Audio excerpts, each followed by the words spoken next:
नमस्कार सभी सनातनियों एवं हिंदू को हिंदू नववर्ष की हार्दिक शुभेच्छा और शुभकामना। साथ में नवरात्रि चालू हुई, आज से पहले दिन की पूजा अर्चना, उसकी भी सबको हार्दिक शुभकामनाएं। दुर्भाग्य तो इस देश का ये भी है, हिंदू राष्ट्र के लिए हम लड़ने वाले हैं और हिंदू नववर्ष की छुट्टी आपको राष्ट्रीय अवकाश अपने देश में नहीं मनाई जाती है।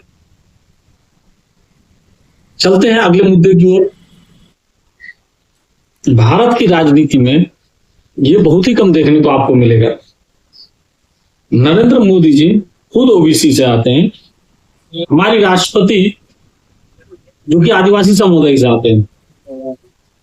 इससे पूर्व जो राष्ट्रपति थे वो एससी कास्ट से थे। इससे पूर्व के उपराष्ट्रपति जो थे हामिद अंसारी अल्पसंख्यक समाज से थे।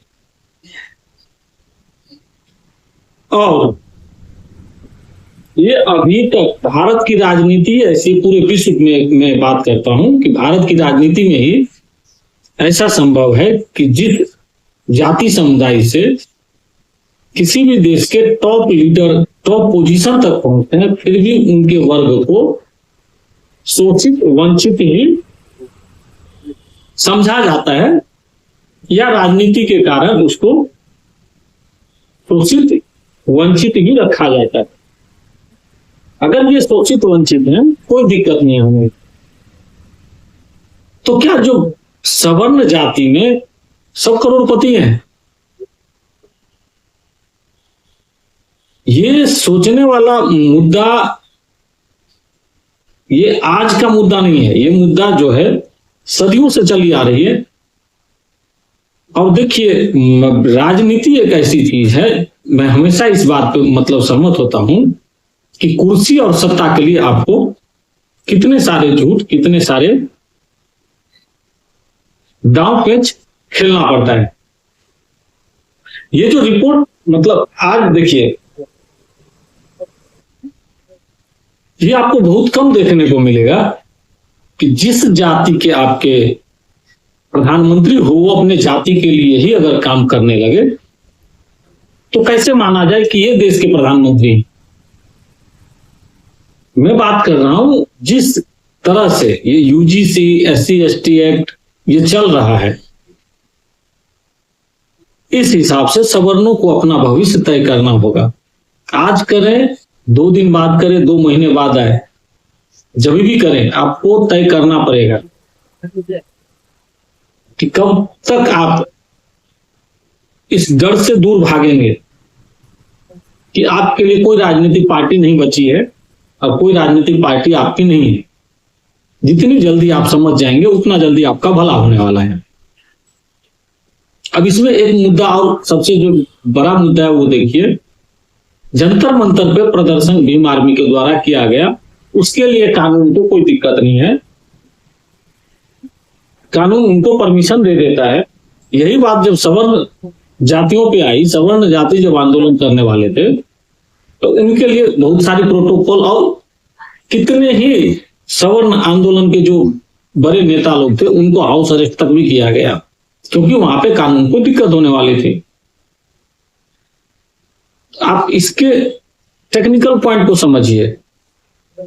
आज 19 मार्च है, आज इस पे सुप्रीम कोर्ट का आदेश आने वाला है, लेकिन अब तक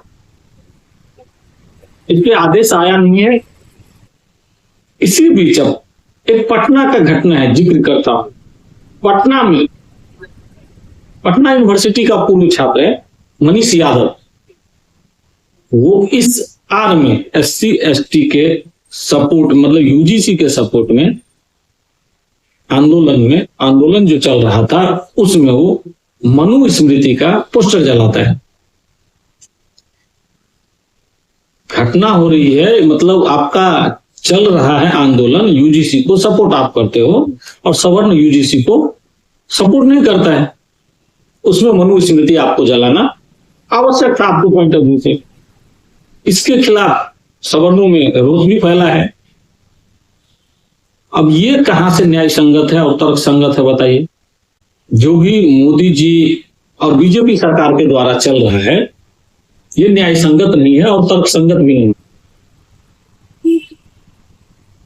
अभी बंगाल में इलेक्शन चल रहा है और बंगाल की जो हिंदू कम्युनिटी, मैं हिंदू कम्युनिटी की बात कर रहा हूं, वो वहां पे उनकी जो परिस्थिति है देश में किसी से चुकी नहीं है। पूरा देश जानता है कि हिंदू की मानवीय स्थिति जो है बंगाल में क्या चल रही है, लेकिन उसके लिए किसी को कोई भावना नहीं है। और वहां पे इलेक्शन का रिजल्ट जो भी आए, मोदी जी भले जीत जाए, लेकिन मुझे चांसेस कम लगता है, ये मेरा पर्सनल ओपिनियन है। अगर आता है तो अच्छी बात है, हमें कोई तकलीफ नहीं। मोदी जी के पार्टी अगर बंगाल में चुनाव जीत जाती है तो खुशी की बात है हमको, या ममता दीदी जीत जाती है तो उसमें मुझे दुख की कोई बात नहीं है।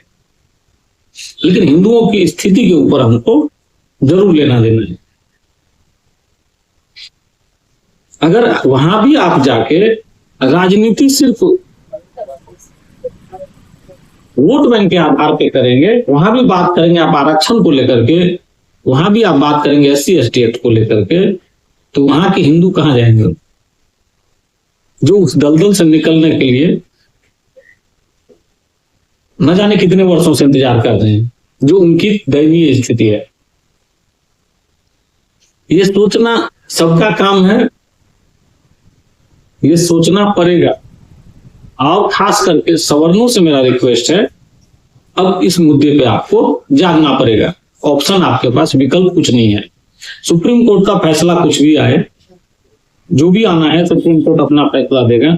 लेकिन अब आगे के आपको ये चैलेंजेस सिर्फ यहीं तक नहीं रुकेगा, आपका चैलेंजेस अब बढ़ने वाला है।